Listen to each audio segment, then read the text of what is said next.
head coach of the Georgia Bulldogs, I face some of the fiercest competition both on and off the field. I am responsible for putting the best team together to deliver the best results. It's important that we have the right team members in place that will not give up during intense competition. In a competitive housing market, it is even more important that you hire the right team to help you throughout the process. That's why I hire the team at Southeast Mortgage. Give them a call today and win the day. So go ahead, first question, just fire away.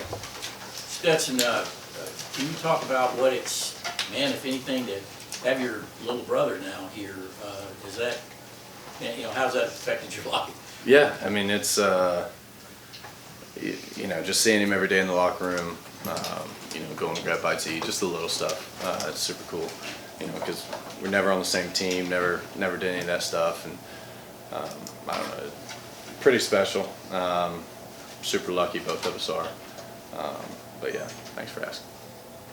Do you have any advice for him once he first got in? Yeah, a few things. But I'll keep that between us two. Stetson, I asked Nolan how you might be different entering this season, and he said you're faster, quicker. Mm-hmm. Is that the truth? Yeah, I mean, I don't know. They seem to, I don't know, they said I am a little bit right now. I don't know why that is, but, I guess a little bit off season will do that for Feel it. it? Yeah, I feel quick. I feel pretty quick right now, so that's good. Is the hair coming off? Yeah, I think I'm gonna keep it short. Well, dude, I walked outside last night at like 8:30, and I was like, oh my gosh, is this like southern Louisiana right now? It's so hot, and so I don't think I can't get the fro back yet until it gets cooler. Stetson, what's the effect of having Dan Lanning on the other side coaching and seeing you in practice all these years and, knowing the offense? Yeah, I guess, he's probably more familiar with the way we go about day-to-day things than any other DC that we'll face this year. I could be wrong, not really thinking about it, but, you can't let that affect yourself too much, because either way, we could, overreact and because we think that he thinks this, or we could think that we think we know what he's doing and overreact. You play all kinds of brain. At the end of the day, you gotta be able to block counter and you gotta be able to fill counter, right? So that's what we're gonna work on. What has stood out to you about Oregon's defense, just getting prepared for this game? Yeah, they've got a few transfer guys. It's weird watching like 4 different teams play football to prepare for one. Because the beginning of the year is always different, and with a new guy, and so watching a lot of different stuff. Sewell's a great linebacker.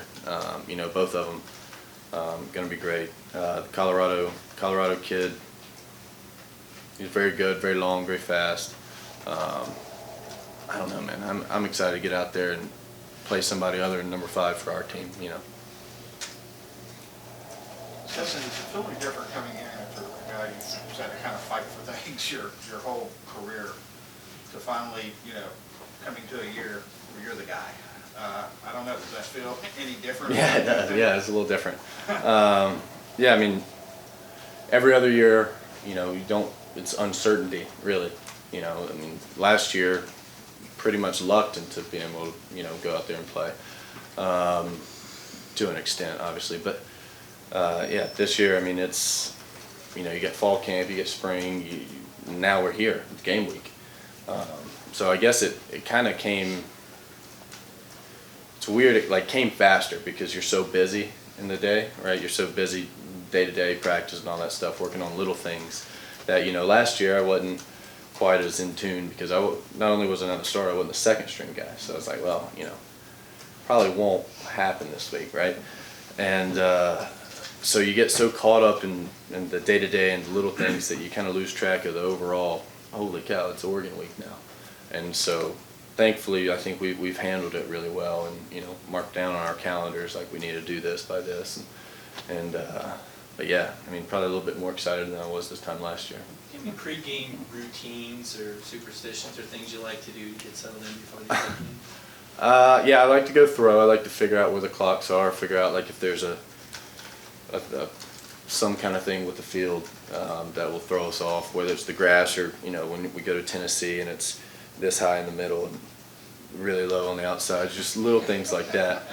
And but for me, I go and I find a quiet place, whether it's the showers or whatever, and I sit there and I brush my teeth, take a shower, not in the same spot, but I'll brush my teeth, take a shower, play just some old country tunes just by myself for about 15 minutes, cut my fingernails, and then just get ready to go. I like getting ready and taking a shower and putting on a suit before I go to work, I guess. So, but that's my thing. Do you get any go-to songs when it comes to that routine? Yeah, I've got one. I don't know if I should say it, but it's "Bubbly" by Colby Calais. I love that song. That's my song. You go from there, and then you get and then it's "Juicy" by Notorious B.I.G. Those are my two.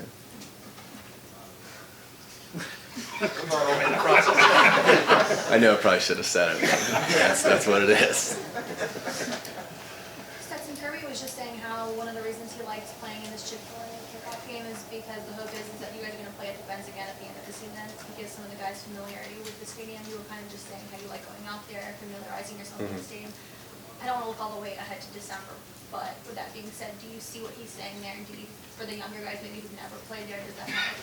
Yeah, I mean, it's, what is experience, right? It's just being there before and understanding that, hey, it's the whole Hoosiers thing, like, it's 10 feet still, right? I mean, it's the same thing. But, when you go to a different layout and there's 70,000 people there and something looks a little bit different, and the first time you see it, you're like, oh my God. Whether it registers or not, it just looks a little off, right? The field looks a little bit different. That at the end of the day, it's the same size. But, after you play in the same stadium for a while, then you kind of get used to it. So, yeah, I see what he's saying. I know he can't hit you in practice, but have you seen anything different this year from Jaylen Carter in terms of his intensity or his focus? Yeah, I mean, I think Jalen's one of those dudes that, he's a quiet guy. So, which he's not rah-rah or anything, but, he's got that look in his eye. But, I mean, I wouldn't say more, because I feel like Jalen's always been that guy that, whenever the pads come on, it's time to go. I'd say he's stepped up in the role that, maybe JD and Devontae were in last year, more the leadership role. But as far as going out and execute every day, he's always done that. Stetson, how much does you working with the ones a lot more this offseason, how much has that done for chemistry with just all the players across the team? Yeah, I mean, a ton, right?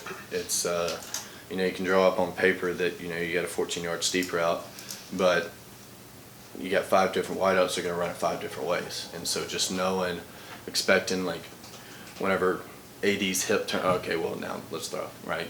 Or lad's elbow, now let's throw, right? Or just little things like that that you can't think about or you wouldn't know until you do have those, 1,000 extra reps. 2 more questions?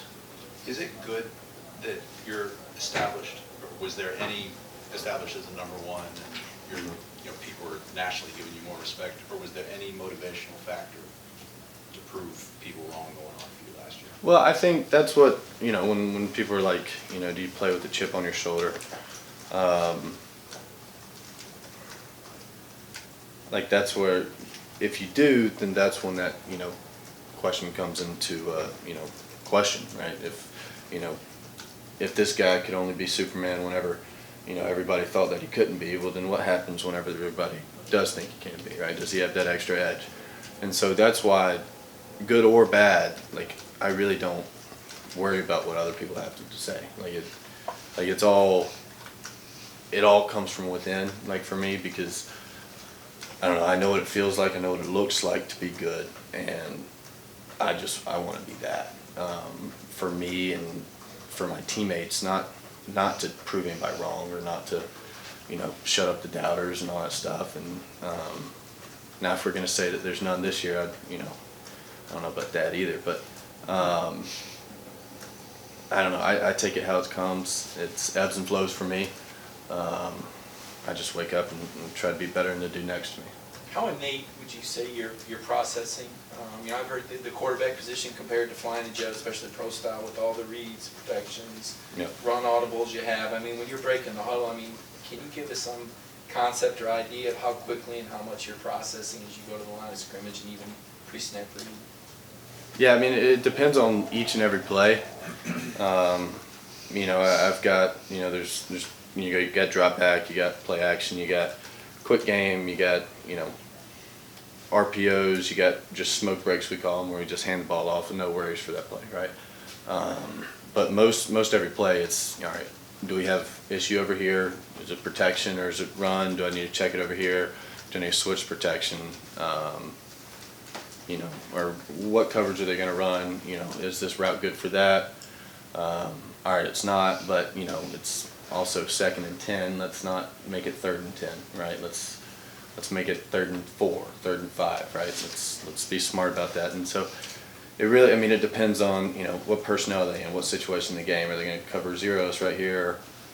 Get us out of field goal range. It depends on when you say it like that, it seems like a lot, right? But the whole drive, what situation it is, all right, they might be playing these coverages because the point in the game that it is. I don't know, but that's where just the week leading up to it and the work you put in and knowing what the defense's tendencies are and just trusting that, our guys are going to do what we're coached to do. Just leads everything into, the final play, like what happens that play. So you can outsmart yourself and all that stuff. I think that's the battle that bright quarterbacks run into. But like I was saying earlier, sometimes you just got to go throw a hitch, right? Thank you. Yeah.